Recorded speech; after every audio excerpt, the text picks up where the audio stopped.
Os símbolos sempre tiveram muita importância para as civilizações. Deus usou símbolos para transmitir mensagens ao seu povo. E até hoje, esse é um poderoso meio de comunicação. Havia chegado a hora. Moisés deveria voltar para o Egito. Deus estava pronto para fazer milagres que entrariam definitivamente para a história do povo de Israel. Alguns símbolos teriam significados perpétuos. Pronto para começar com a história dessa semana? Então vem com a gente! Eu sou Matheus Diniz. E eu sou Neila Oliveira. E você está no canal LaMed, onde você estuda a Bíblia de um jeito diferenciado. E você que ainda não é inscrito no canal, aproveite e se inscreva agora.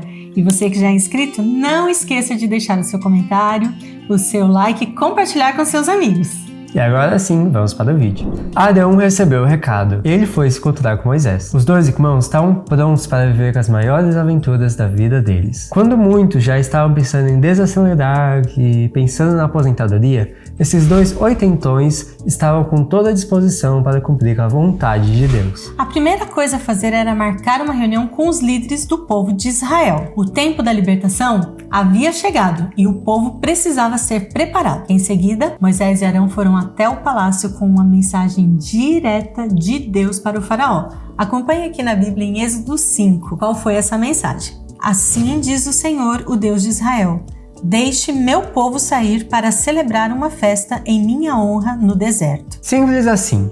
O Deus dos escravos estava dando uma ordem para o Deus dos egípcios.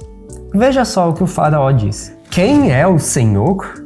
Por que devo dar ouvidos a ele e deixar Israel sair? Não conheço o Senhor e não deixarei Israel sair. Resposta curta e grossa. E mais, o faraó mandou que Moisés e Arão parassem de atrapalhar o povo. Ele ficou sabendo que agora eles não estavam mais trabalhando aos sábados. Que história era essa? E ainda queriam parar para festejar no deserto? Eles tinham muito o que fazer. Os israelitas estavam precisando era de muito mais trabalho para eles não terem tempo livre de ficar pensando numa possível rebelião. Eles trabalhavam como escravos na produção de tijolos que eram usados para as construções. O barro era misturado à palha, que era fornecida pelos encarregados. Agora, de acordo com a nova ordem do faraó, eles mesmos deviam procurar a palha, e homens escolhidos dentro do próprio povo foram encarregados para fiscalizar e ter certeza de que eles manteriam a mesma cota que antes. Que negócio é esse? Em vez de serem aliviados, eles foram ainda mais sobrecarregados. Os líderes foram conversar com o faraó. E o que eles ouviram? Preguiçosos! É isso que vocês são. Querem descansar, festejar? É? Pois agora vocês vão ter que trabalhar ainda mais. Saindo do palácio, quem os líderes encontraram? Moisés e Arão. Então era esse tipo de favor que eles tinham feito? Tornar a vida deles mais difícil ainda? Moisés então clamou ao Senhor e Deus então respondeu, dando a promessa mais incrível que alguém poderia ouvir. Veja só. Agora você verá o que vou fazer ao faraó.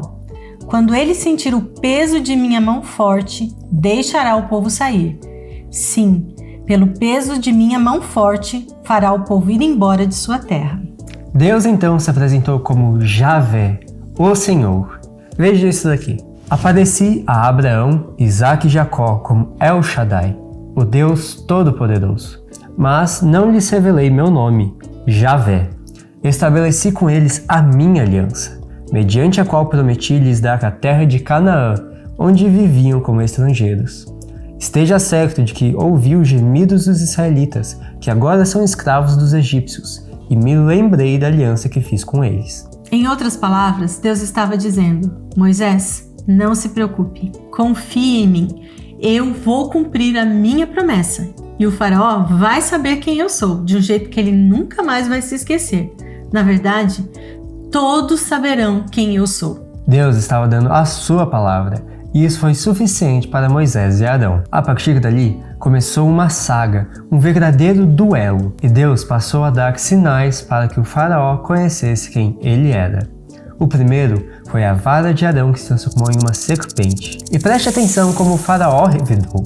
Ele mandou chamar os feiticeiros, que também transformaram suas varas em serpentes. E aqui há um detalhe que a gente não pode deixar passar despercebido. Muita gente pensa que os feiticeiros conseguiram fazer milagres, mas na verdade não foi isso que aconteceu. Preste atenção no que diz aqui.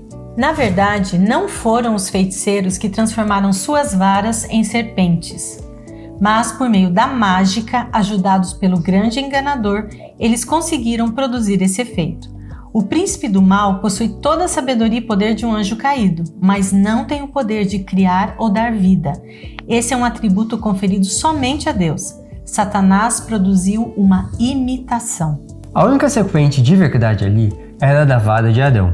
O que os magos e feiticeiros fizeram foi apenas uma ilusão que enganou a todos, até mesmo o faraó. Mesmo quando a serpente de verdade engoliu as outras, o faraó apenas achou que talvez eles estivessem na frente de um poder mágico superior. Deus precisou usar as pragas que caíram sobre o Egito para mostrar que aquilo ali não era uma brincadeira, para mostrar quem tinha mais força. Ele era o único Deus verdadeiro. Os deuses egípcios eram apenas coisas criadas pelo inimigo para fazer com que as pessoas não olhassem, não adorassem o único Deus verdadeiro. Você se lembra da sequência das pragas? Vamos conferir. A primeira foi água em sangue. O Nilo era adorado como um deus e os egípcios acreditavam que toda a vida era proveniente do Nilo. Rãs. Os egípcios consideravam a rã um animal sagrado. Também adoravam uma deusa com cabeça de rã, chamada Requete. Piolhos. Os feiticeiros não conseguiram imitar essa praga. Assim, o deus Tote, da arte e da magia, foi envergonhado. Moscas. Aqui houve uma distinção entre as pessoas. Os israelitas não foram atingidos, mostrando a diferença entre a verdadeira e a falsa religião. Pestes sobre os animais.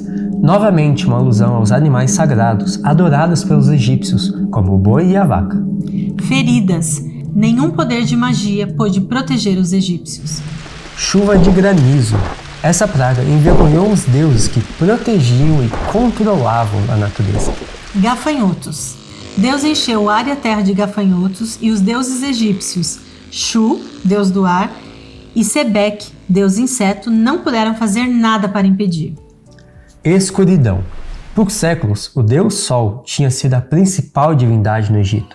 Morte dos primogênitos. Os governantes do Egito chamavam a si mesmos de filhos de Ra e se autoproclamavam divinos. A morte dos primogênitos foi uma grande humilhação.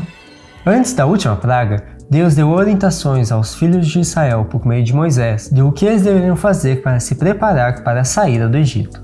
Veja só, cada família, sozinha ou reunida com outras, deveria matar um cordeiro ou um cabrito sem defeito e com um feixe de sopo espalhar o sangue nas laterais e nas vigas superiores das portas das casas, para que o anjo destruidor, ao vir à meia-noite, não entrasse ali. Deveriam comer a carne assada com pão sem fermento e ervas amargas. Naquela noite, conforme Moisés os orientou, cinto no lugar, sandálias nos pés e cajado na mão, comam apressadamente. Esta é a Páscoa do Senhor. Como você percebeu, esse é o significado original da Páscoa. A palavra quer dizer passar sobre. E cada detalhe, no mínimo que fosse, apontava para o que aconteceria no futuro. Mostrava Jesus nos libertando do cativeiro, da escravidão do pecado. O sangue nos batentes da porta representava o sangue de Jesus. Todos que seguiram as instruções e acreditaram no poder do sangue foram salvos. Não é por acaso que Jesus se entregou e morreu exatamente no período que os judeus comemoravam a Páscoa. Em Jesus, o símbolo se cumpriu perfeitamente. Vamos agora às duas lições da história desta semana, representadas por dois textos. O primeiro, como Deus lidou com o faraó. Deus nos fala por meio de seus servos para nos advertir contra o pecado.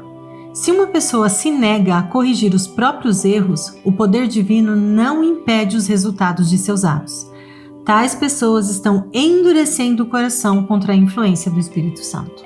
E a segunda lição é como devemos reagir às providências divinas. O povo precisa dar prova de sua fé por meio da obediência.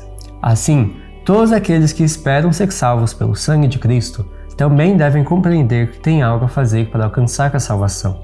Necessitamos nos desviar do pecado para a obediência. Somos salvos pela fé e não pelas obras. Porém, nossa fé deve ser demonstrada por meio das obras. Devemos apreciar e utilizar toda a ajuda que Deus proveu para nós. Precisamos crer e obedecer a todas as reivindicações divinas. E agora chegou o momento dos abraços e é com muita alegria, né, Matheus, que a gente faz essa parte, esse momento.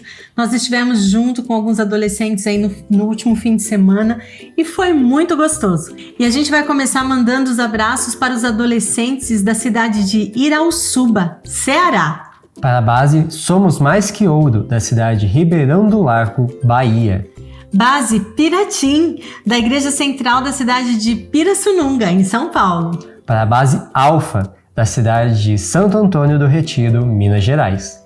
Para os adolescentes da Igreja de Cidade Nova, da cidade de Feira de Santana, Bahia. Para a base Cerrado, da cidade de Sorocaba, São Paulo. Para os adolescentes da cidade de Centro do Guilherme, Maranhão. Para a base Help, da cidade de Curitiba, Paraná.